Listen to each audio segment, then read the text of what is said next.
The Satanic Panic was a widespread moral panic that peaked in the 1980s but lingered into the 1990s in the United States and other Western countries.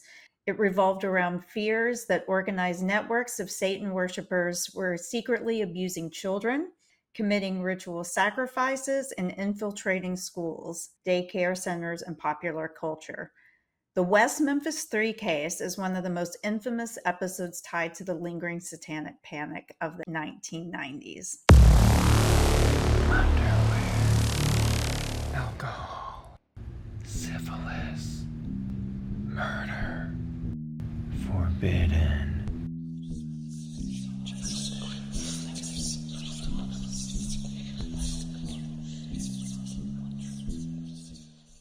Do you know of the West Memphis 3? I do know the West Memphis 3. And I also the whole satanic panic thing is sort of upsetting. And I would save this for the end, but it's topical, so I'm gonna share it up front. Go Uh, for it. but it also is like oddly nostalgic because I was a kid when all that was happening. Mm-hmm. And so I remember people talking about it, and the neighborhood that I lived in was like middle class suburbs, and it was sort of on the outskirts. So we backed up to the woods and to a nature park, a Mm-hmm. nature preserve, and we would always be warned not to go in there alone, like without adults, Right. because there were Satan worshippers that hung out in there, is what they told us. Right. And I think what actually was happening is there were teenagers hanging out in there. Like Probably teenagers, drinking, like, listening to music. like heavy metal teenagers, Yes. whatever. Like sort of Yes. innocuous, really. But in my head, what was happening was there were people in like robes with candles and like daggers, like going into the woods to sacrifice Sacrifice some like kittens and children. babies. Yeah. Yes. Yes. So that's sort of my flashback. Every time I hear about Satanic Panic, I always think of that park and those people in those cloaks that were sacrificing all those little things. Right, right. Listening to Metallica. Yeah. I think that that is what, like, kind of still bothers me to this day about the whole satanic panic thing is that, like, I remember this vividly. And the West Memphis 3, I will get into, and you'll understand in a moment why. I remember it vividly when it happened in 1993. I was in high school, I was in 10th grade. West Memphis is only about 90 minutes away from where I grew up in Arkansas. So it's West Memphis, Arkansas, but it's literally across a bridge from Memphis, Tennessee. Right. You've definitely driven through it Yeah. whenever you traveled from Oklahoma to Georgia, for sure. And I just remember this happening and it just being such a stunning um, event, and a girl that I went to high school with, one of the boys that was killed in this event was a cousin of hers. And so I felt like there was this little tie to it. But then, like, the things that they were accusing them of were so, just like awful. But when I get into the case a little more, you can see that it was just because of like the music that they listened to, the books that they read, those sorts of things. And it was the same sort of stuff that I listened to, so I was like, well, what does that make me? Like, I'm not a Satan worshiper, but like the satanic panic thing was really crazy back then. And this story um, is actually, really interesting. And I'm glad to resurface it for those who may not be familiar with the topic. Well, then let's get through this obligatory opening, shall we? And Yes. welcome everyone to Forbidden, the podcast where we discuss the dark, the disgusting, and the disgraceful in our unmentionables. Drink in hand, I am Blake Roberts, And I'm Amanda Kamada. and we are back in black tonight, We baby. are. Yes. And this is our limited series, Occult. Forbidden symbols, dark practices, and the pursuit of hidden knowledge. Across history, whispers of the occult have lingered in the shadows. Is it all superstition, or the key to unlocking powers beyond our understanding? Join us as we peer behind the veil on the strange and secret world of the occult. And my sources this evening, before we get started, are Wikipedia, the HBO documentary Paradise Lost and its sequels, Britannica.com, Arkansas Times, and Encyclopedia of Arkansas. If you knew that, if anyone knew that there was an Encyclopedia of Arkansas, there's one online. They have books in Arkansas? They do, in fact. So, just a little bit about the Satanic Panic before we get into the actual meat of the story is heavy metal, horror films, and especially role playing games like Dungeons and Dragons were often accused of promoting Satanism. By the 1990s, this fear spread to video games like Doom and Mortal Kombat. And even children's shows like Pokemon and Harry Potter were accused by some religious groups of being occult gateways.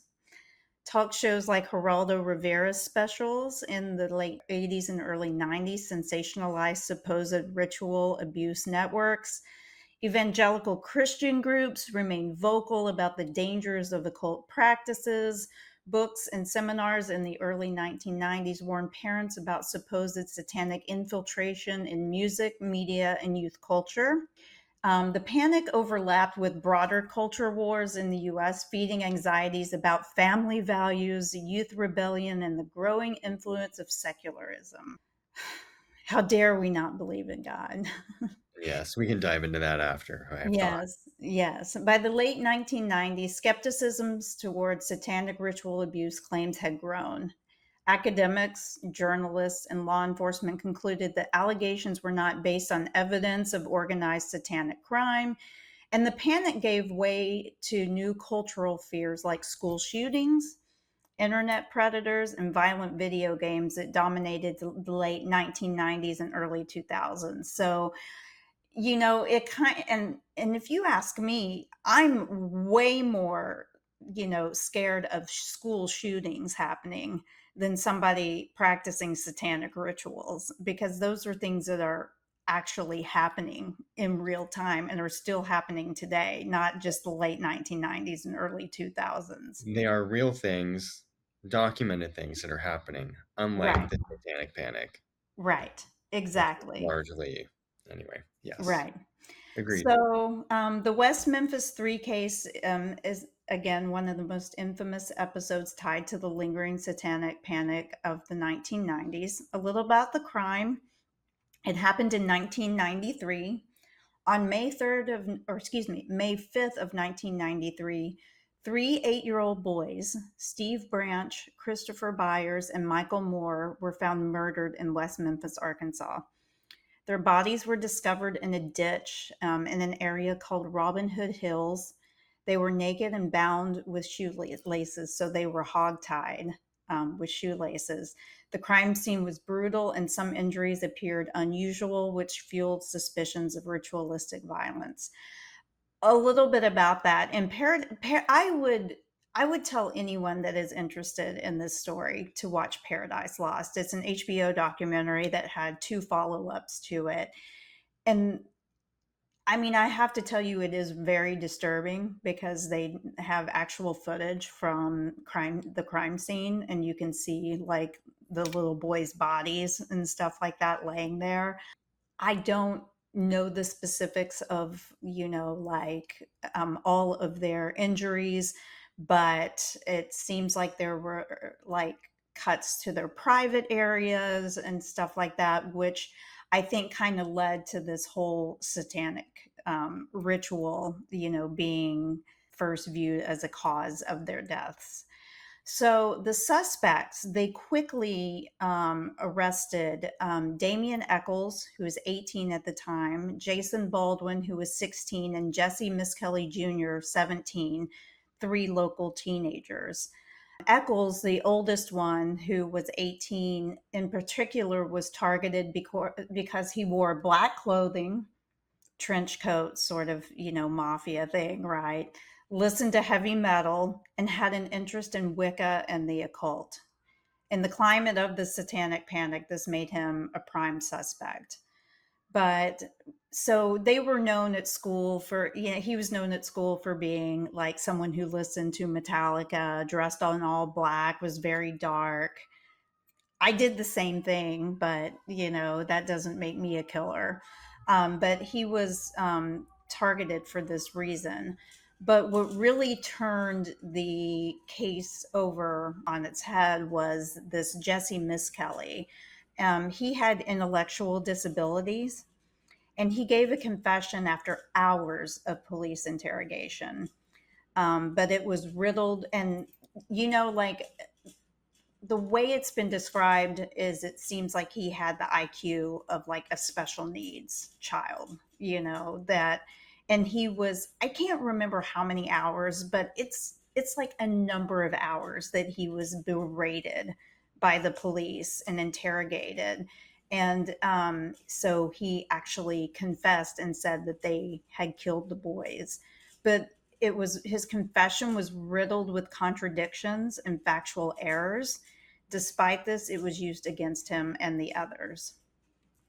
So they went on trial in 1994. And again, this is happening too in the Deep South, where there are tons of conservative and religious people.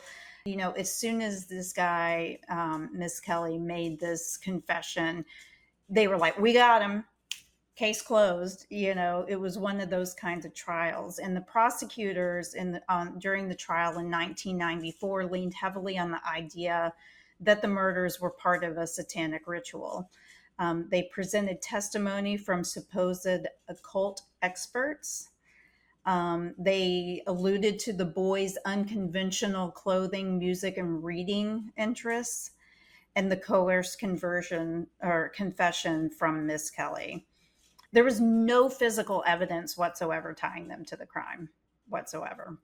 And the results, so the crime, or excuse me, the trial went on for, a number of weeks. And the results were that Jessie Misskelley, the one that confessed, got life plus 40 years.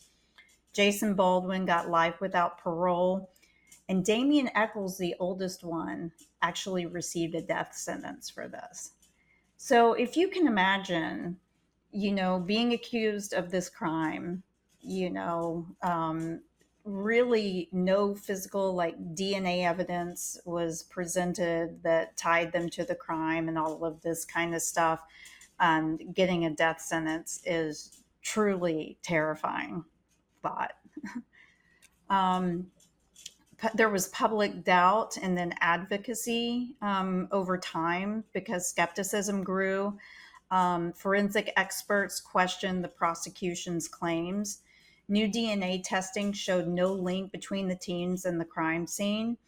And what really opened this up was the documentaries like Paradise Lost, the child murders at Robin Hood Hills, which was produced and aired on HBO in 1996. So that's 3 years after this happened. And then there were sequels in 2000 and 2011.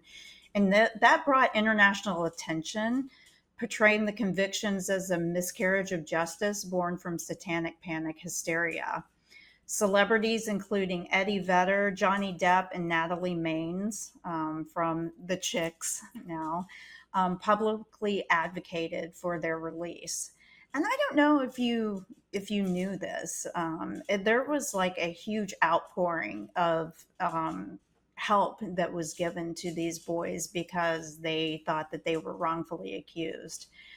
They were finally released in 2011 after 18 years in prison and all of these different, it took a while for them to, go through the court systems and get retrial and because they couldn't really do retrial for it. And they wouldn't, like the every time they would request an appeal, it would be denied and stuff like that. But so much information started coming out because of this documentary and because the work of celebrities and other people showing this miscarriage of justice that they were actually released after 18 years in prison. But they were freed in August of 2011 using an unusual legal mechanism. It's called the Alford plea. They maintained their innocence, but acknowledged that the state had enough evidence to convict them. They were immediately released with time served. Now, I don't know how that works because it's like, okay, I'm innocent. I understand that you have, I guess it works like this. I'm innocent. I guess you have enough information that could convict me, but I didn't do it. So there must have been a lot of things that just didn't add up for them to take this Alford plea. And they were So, immediately released with time served. does that mean that technically, or from a legal standpoint, they're still considered guilty, but time served, right? Right. Okay. So they Yeah. got it. Okay. So according to the law, they still are. Convicted felons. Yes. Gotcha. Yeah. Interesting. So the legacy, the case has become a symbol of how fear, prejudice, and the satanic panic mindset led to wrongful convictions. The three children's killers, real killer remains to this day unidentified. And Damien Echols has since written several books and campaigns for justice reform. And he actually, one of the people who advocated for him and helped, gain his release and keep it in the press and going through the court systems and all that kind of stuff, was a woman, and he actually married her. And I believe he lives in Brooklyn, New York now. Huh? Yeah, yeah. Um, but there were alternative suspects and theories about this as well, that help explain why it remains controversial even after their release. Some main ones were and suspects that they think could be responsible for it, but there's never been enough evidence to convict anyone. One was Terry Hobbs. He was the stepfather of Stevie Branch, who was murdered. He wasn't investigated closely in 1993. Later reviews suggested police overlooked him. The reasons for the suspicions were DNA evidence. In 2007, DNA testing revealed a hair at the crime scene consistent with his DNA. It wasn't conclusive enough, though, but couldn't be excluded. Witness accounts, neighbors, and family claimed that he had been seen with the victims the evening they disappeared. And his behavior that evening, he gave conflicting statements about his actions that night and was accused of being violent towards family members in the past. Hobbs has consistently denied involvement and has never been charged. Another one tied to him is his friend David Jacoby. He was also considered after DNA testing found another hair consistent with his profile near the bodies. But like Hobbs, he was never charged and the evidence wasn't definitive. Hmm. But that would make a little more sense to me, like a stepfather getting really pissed off at, his kid for some reason, and not to, go to the point of killing him, but like, did he and his friend have something to do with this? Because both of their hairs or DNA were found near the scene. That's very suspicious to me. It is, and even if they're inconclusive, if they're a close match, it's like a big coincidence that Hmm. both of their hairs, like they're connected, both of their hairs or close matches to their hairs were found together at the crime scene. Right. It's kind of sus. Yeah, for sure. There's a Mr. Bojangles theory. So, on the night of the murders, a disoriented, bleeding black man entered a restaurant. Do you know Bojangles, that restaurant? It's like a chicken restaurant Yeah, um, in the South. but Bojangles is like an old. Yeah, so Bojangles goes back to Mr. Bojangles, who was a man named Bill Robinson who lived from 1877 to 1949. He was an American dancer and actor known as Bojangles or Mr. Bojangles. Right. So That's right. apparently that must have been like the inspiration for this restaurant, Hmm. But a bleeding black man entered a restaurant near the crime scene. and went to the restroom area. And police collected blood evidence from the bathroom, but lost it before it could be tested. Some have speculated that he may have been involved, although there's no proof. So he could have been some transient man running through there. West Memphis is right on the I-40 highway. Okay, so he was called. They They called called it him Mr. Bojangles because it because it happened was at this at a restaurant. Bojangles restaurant. Okay, Yeah. I thought it was like a racist thing. Like they were calling him that because he just happened to be black, and so was Mr. Bojangles.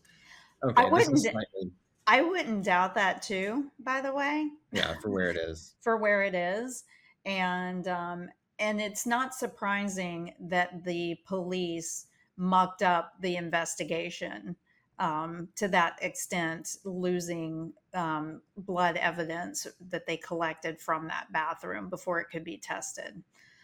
So some speculated that he could have been involved, but there's no proof that anyone actually went in there, I like doubt if it. I doubt it too. They looked at other family members. Some theories suggest one or more parents may have been involved, possibly in a fit of anger or by accident. You don't mutilate three boys by accident. I'm sorry. No. Christopher Byers' stepfather, John Mark Byers, was long considered as suspicious due to his erratic behavior and inconsistencies with regards to the evening that's happened. He even gave a knife with blood on it to HBO filmmakers. And later DNA testing cleared him, actually, and Byers himself became a supporter of the West Memphis Three's innocence. So for years, he was like, no, they're the killers, they're the killers, they're the killers, and was kind of bringing a lot of attention to himself. But Mm. in fact, he believes in the West Memphis Three's innocence. And then there's finally just stranger danger, unknown perpetrator, that they were victims of a random predator. West Memphis is located near highways and truck routes and has transient Mhm. populations moving through. And critics argue the case was never fully investigated beyond the teens because police became fixated on the occult angle very early. You know, why it's still unsolved despite new evidence, no one else has ever been prosecuted. The Alford plea prevented a retrial, which means the case is officially closed, with the West Memphis Three technically still convicted but free. But some recent developments in April of 2024, the Arkansas Supreme Court reversed a lower court's decision to deny a request for new DNA testing, allowing the process to move forward. The new testing has the potential to identify the true perpetrator of the crime and fully exonerate the West Memphis Mm. Three. The legal team is working to have this crucial testing completed to finally clear their names. Interesting. So that was in 2024. We're now in 2025. I wasn't able to find anything that indicated that this DNA testing has been done, but what I do know is that DNA testing is a hell of a lot more accurate today than it was in 1993, 2000s, etc. And now with all of these DNA databases like 23andMe and Ancestry.com and those sorts of things, that maybe someday they'll figure out who did this, because they do have DNA still from the case that, again, never tied any of those three boys to who were convicted to this crime. And Yeah. I think that there are some people, because they took the Alford plea, that actually believe that they did this. But that was the only way for them to To get get out. out of prison, you know? Yeah. And one guy was on death row. And you don't fucking play around with death row in the South at all. Right. They will kill you, Yeah. and to be to be put on death row for something that you haven't done would be absolutely terrifying. Yeah. and how he had been treated in prison and stuff like that. Um, but that's the story of the West Memphis Three, a condensed version of it. Like I said, I would, if you're interested at all, I would watch Paradise Lost and its follow up documentaries. They are really, really good. Very difficult to watch, but you'll see, the small town. And I grew up in a small town like this, so I can talk about the small town mindset of catching three people very quickly and pinning it on them because they were different. Hmm.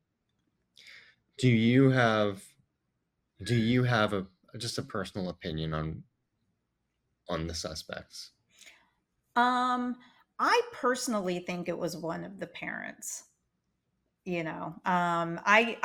I firmly believe that the West Memphis Three, those guys, I don't think that they did it. I I agree. really, I really don't.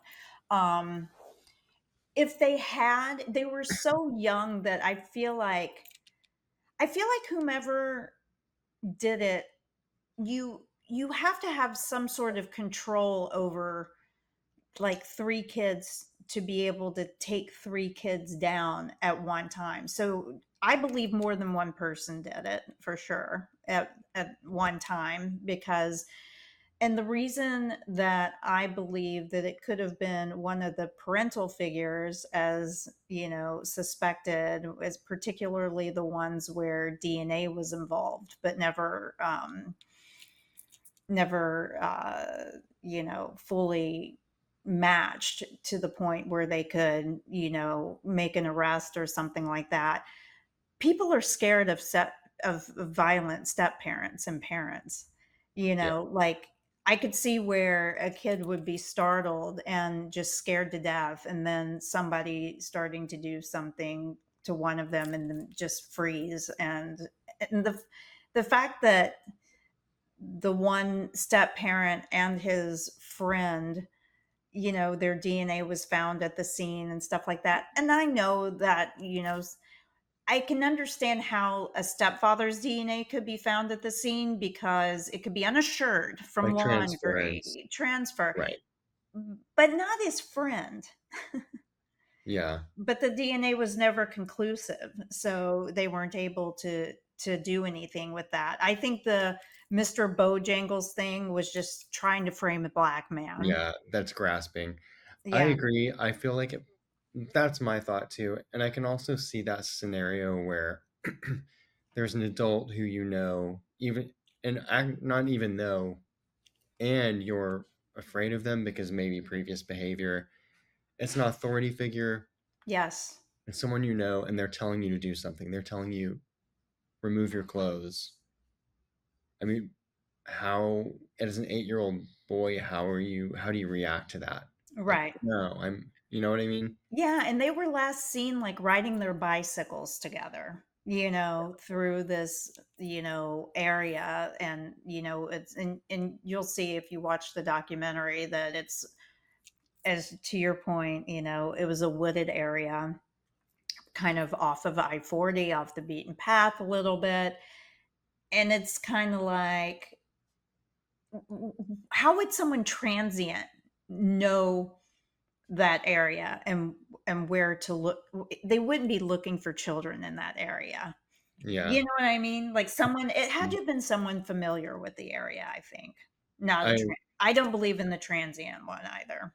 I don't either. I could see this sort of falls transient, and I don't think it's as likely, but the stranger danger thing of like a trucker or someone who's driving like across country or something, and it's sort of an opportunistic moment, sort of like the was it the Delphi murders, the two Yeah, girls on the bridge, sort of like that sort of thing where it's just an opportunistic, just wrong place, wrong time wrong sort of time. scenario. Right. It would have to be someone with a gun, Right. right? Right. Like, I Yeah. mean, I could see maybe how that could work, but I definitely think it's more likely that it was one of the adults that they knew. Mhm. Mhm. I agree. Yeah. And the more transient murder thing was sort of kind of reminds me of that serial killer, that killed the gal at the the transient guy who killed the gal at the rest stop in Arkansas. You Toadsuck know, yes, area. Yes. yes, near Toadsuck. So that seems more plausible in that sort of case, like a rest area, seeing like a woman by herself with a dog or two, like pouncing Yeah. on them. The Delphi murders is a great, example of And that. Like you the said, yogurt shop murders. Did you see that? I don't know that I did. So the yogurt shop murders also is early 90s, I think 90 to 92, somewhere in that area. Hmm. And there were, I believe, four girls in this yogurt shop. And I think it was like, I can't believe it's yogurt, like one of those type Yeah, in a strip mall. TCBY. Uh-huh. Yeah. I love TCBY. Hmm. Don't get me started. But they were murdered and the place was set on fire and basically all the evidence was destroyed. Like the sprinklers went off, or like pipes burst or something. So there was so much damage that Hmm. they had a hard time tracking anything beyond that. But they convicted, I think, two guys, and they were later released. And they just through DNA found the murderer. And Oh, really? yeah, and this is maybe at the time of this recording is maybe like a week or two ago, I and he must was have someone. missed this because I was on vacation, because I certainly Yeah, would you were know about traveling, this. Yeah. I think, when this happened. But yeah, he's dead now. I think he's already died, but I believe he was in prison for another murder and I maybe a serial killer. But anyway, yeah, after all these years, they thought they had the murderers, they released them, and then it turned out to be someone completely different. Hmm.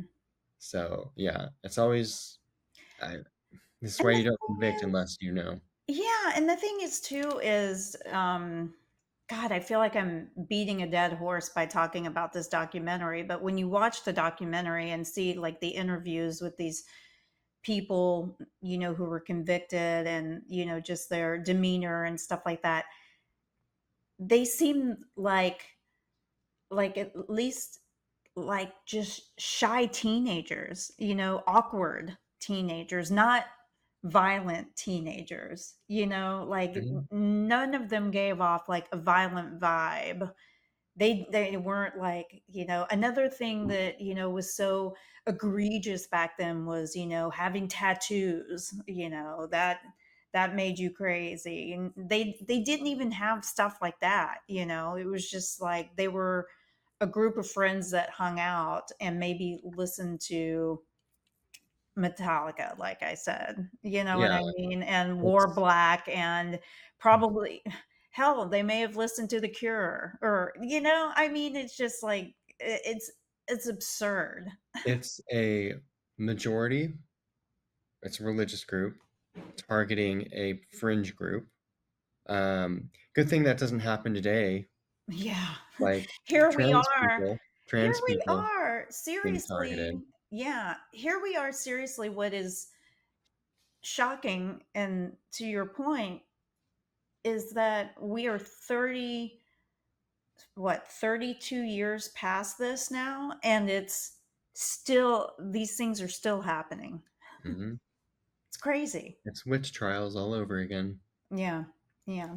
Speaking of witch trials, you have black lace on. I do. Notori, no doubt. Is it the Stevie Nicks collection? The Stevie Nicks collection. It kind of looks like it could be, right? Yeah, Yeah, yeah. No, it's just a fun little lacy black number, and I see you are wearing a T-shirt. it's Elvira, Elvira, Mistress Mistress of the of the Dark. Dark. Have you ever met her? I have. I knew it. Yes, ages ago. Actually, when I lived in Los Angeles, they had it would have been the 20th anniversary of Mistress of the Dark, which is a fabulous movie. I watch it every year at least once. And it was such a fun event because it was an anniversary movie. A bunch of her friends were there, a bunch of the cast was there. Paul Rubens was there. I didn't get to meet him, but I saw him. Um, Mhm. I'm pretty sure he was there. I know that RuPaul was there. Edie McClurg. So there were a lot of people there, but they had a meet and greet with Elvira, and before the movie started, like I went in the theater, got my seat, and then I was like, you know what, let me go get in line now because I don't want to miss my opportunity.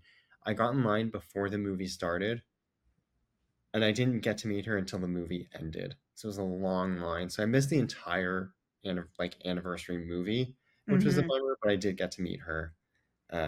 I was the one kid who showed up wearing, I think I was wearing like a polo. You know me, like Yes. I love horror and I love Halloween, but I don't always dress like it.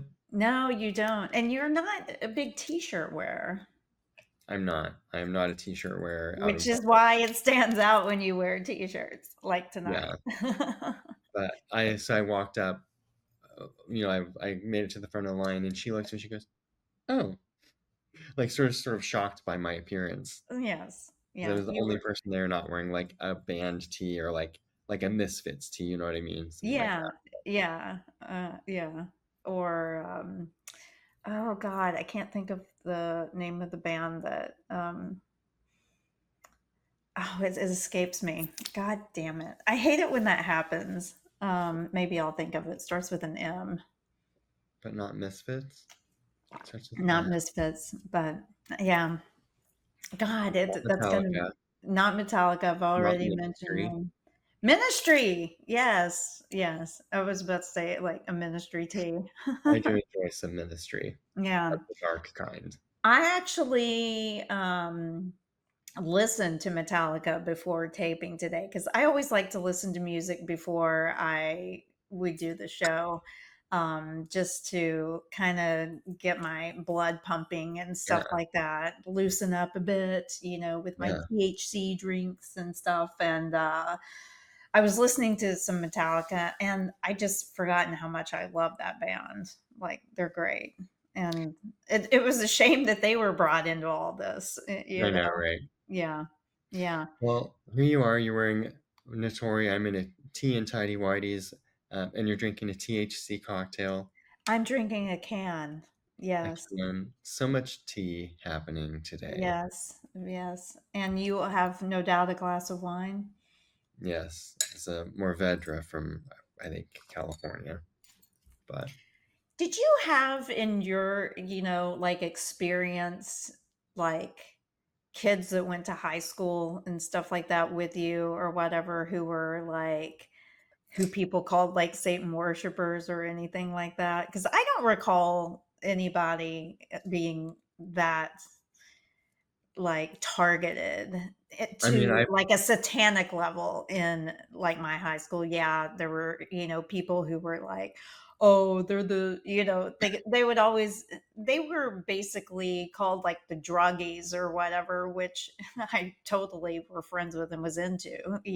So I just transcended all of these different groups in high school. But I don't recall there ever being a fear of anyone for satanic type stuff in my high school years to this I level. yeah, I went to a very small private Christian school, so I think I was actually probably the closest to being considered that because well, we wore uniforms, so you couldn't really stand out. There was no one was wearing black because you couldn't. Uh, Mhm. but I was the one who was listening to Misfits and Dead Kennedys and Susie and the Banshees.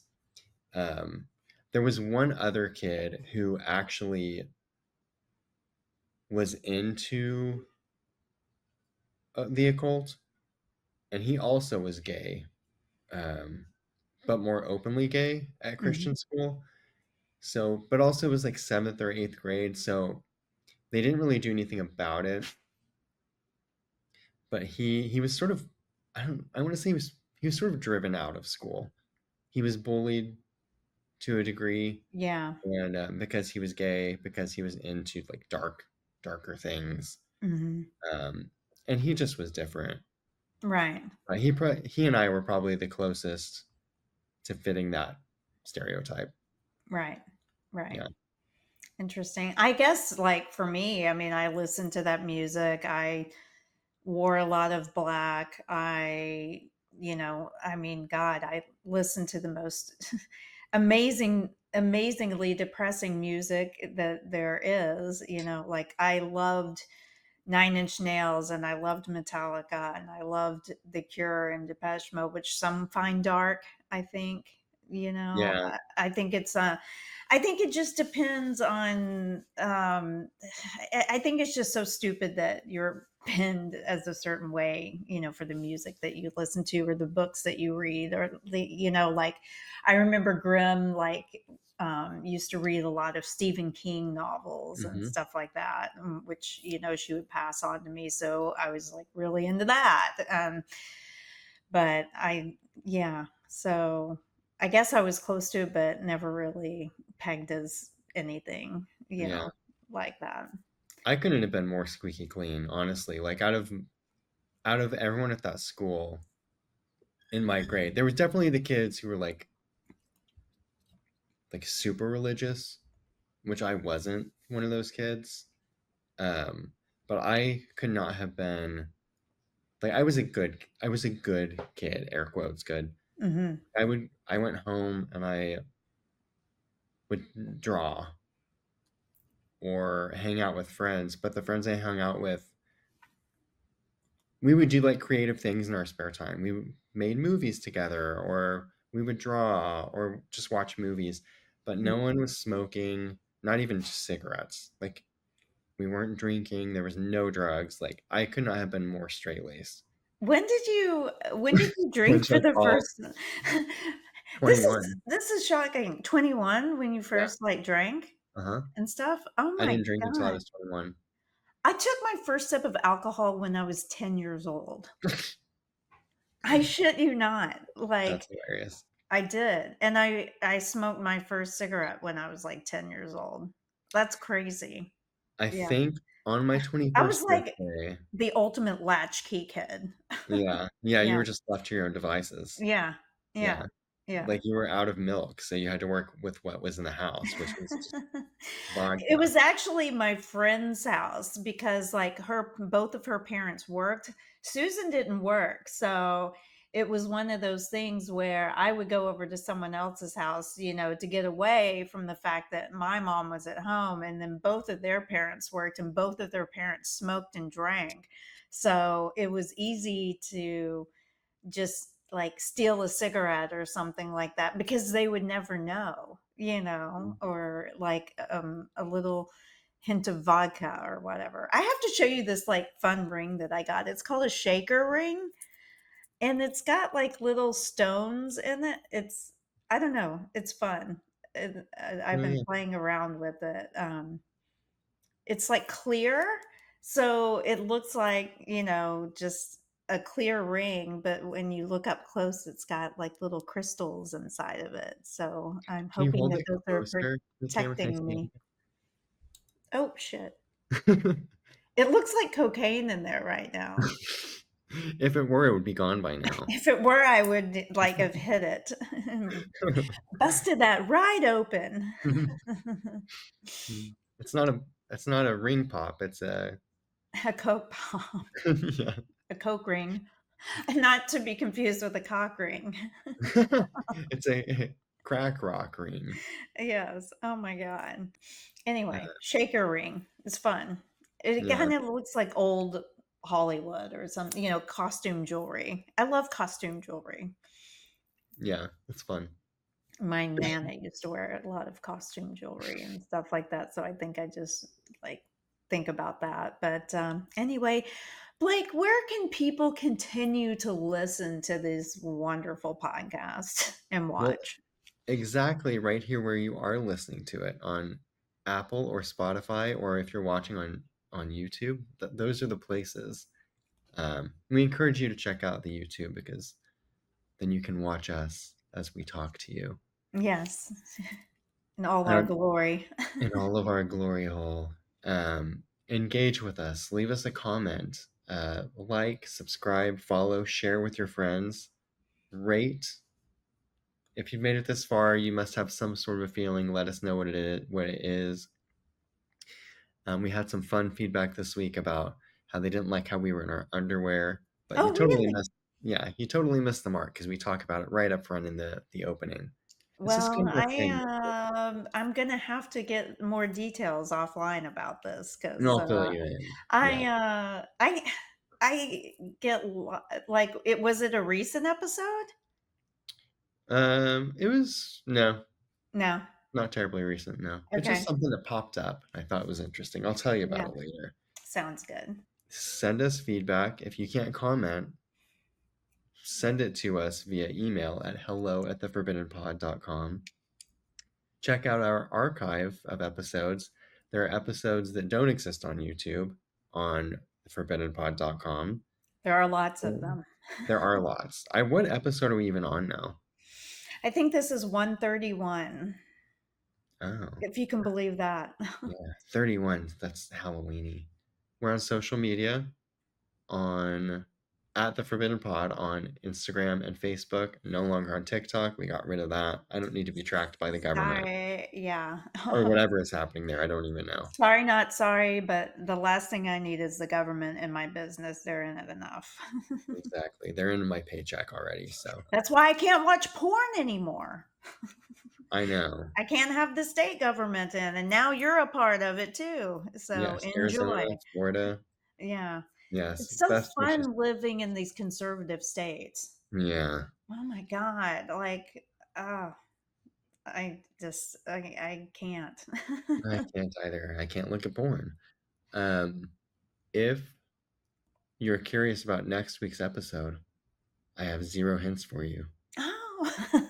I've actually spent a lot of time researching, but I just haven't landed on, am I going to do something on some sort of like a clairvoyant story?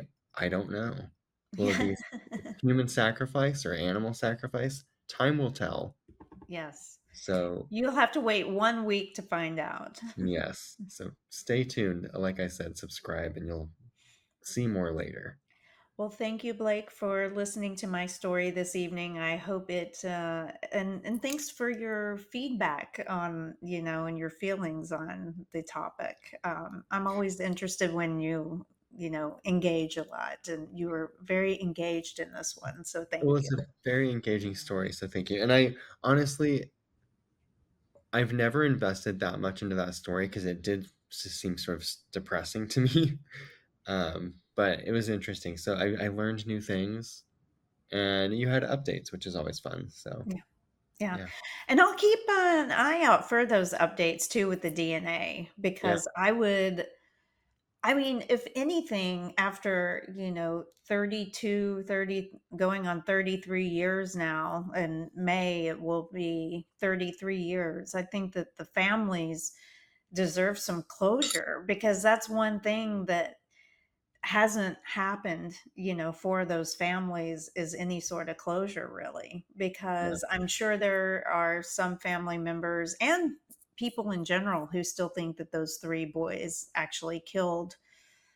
I call them boys because they were teenagers, Yeah, and they killed these and they were allegedly killed these young adolescent boys. But I'm sure there are people who still think that they're guilty, and I think some closure would benefit everybody yeah. in And the. who knows? Maybe they are, Yeah, but I just don't feel like there's enough evidence. yeah, I agree.